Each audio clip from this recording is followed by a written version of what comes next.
I think it's probably a little bit both. I think, of course, this summit will,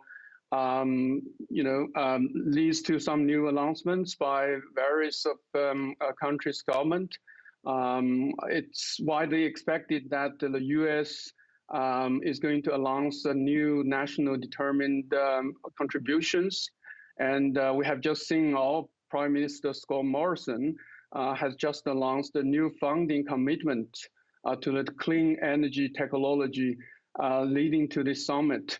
So this summit does have some substantial impact on countries' commitments and new targets in their climate actions.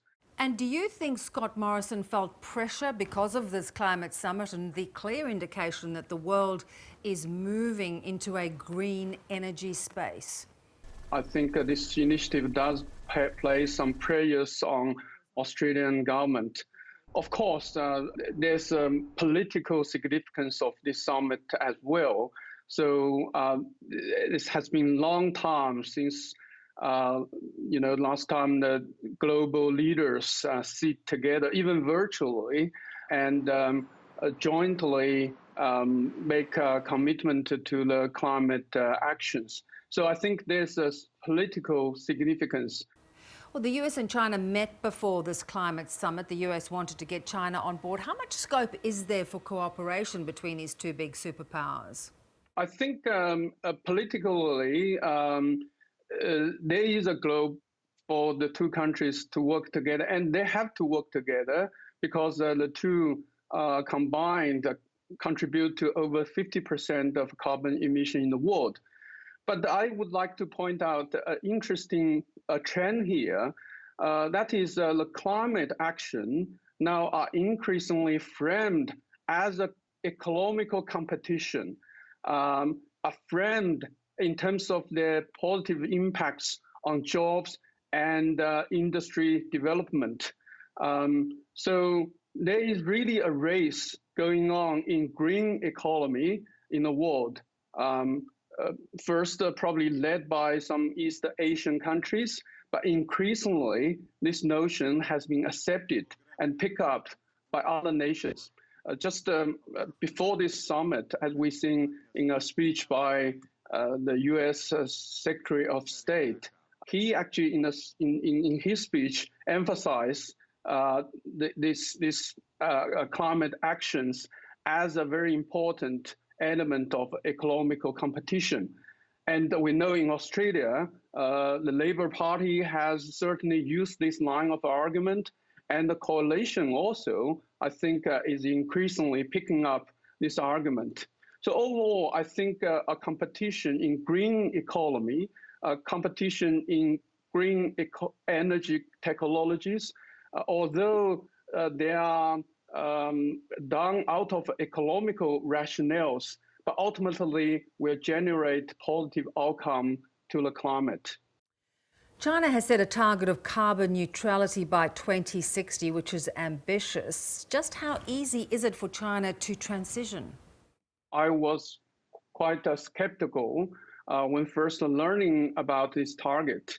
But over time, of course, we need to see more evidence. And given this announcement only made several months ago, we haven't yet to see a concrete plan to achieve this target.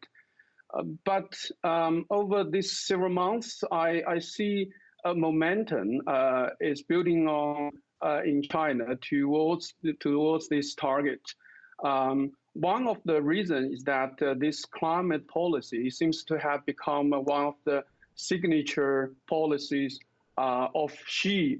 Xi seems to have a greater power to develop and enforce more aggressive environmental initiatives and target.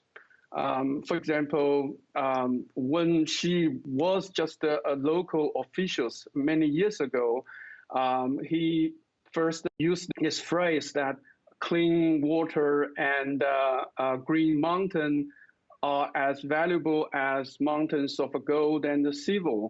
And now it becomes almost a national motto of China. So as you can see, this personal attachment with this climate policy, I think in the China's context, it becomes a very important factor for, the extent China is going to make this commitment real. I'd love your reaction to the overnight cancelling of the Belt and Road Initiative signed by Victoria, cancelled by the federal government. What's that going to do to relations between China and Australia? Yeah, that's so when we thought the relationship hit bottom, there's always going to be a new blow of the relationship. So I don't think the direct dialogue between the two countries' governments will come anytime soon. And that makes this kind of occasion, the climate summit, probably becomes even more important, because that's probably one of the very few occasions that the two leaders can kind of engage even indirectly. Another point I like to make is that normally I wouldn't emphasize too much on a national culture in my analysis of international relations. But in this case, I think cultural factors would play a very important role, because this decision, I think from the China side, would be seen as a direct slap on the face. But face or means in Chinese culture, it is a very important thing, especially when Belt and Road Initiative, just like the climate policy we just mentioned, is another signature policy of Xi personally. So to lose a face on this area, I think will cause a greater damage to the international relation between the two countries. Well, let's hope things do move forward at this climate summit. We do appreciate your thoughts. Thanks for your time. Thank you, Beverley.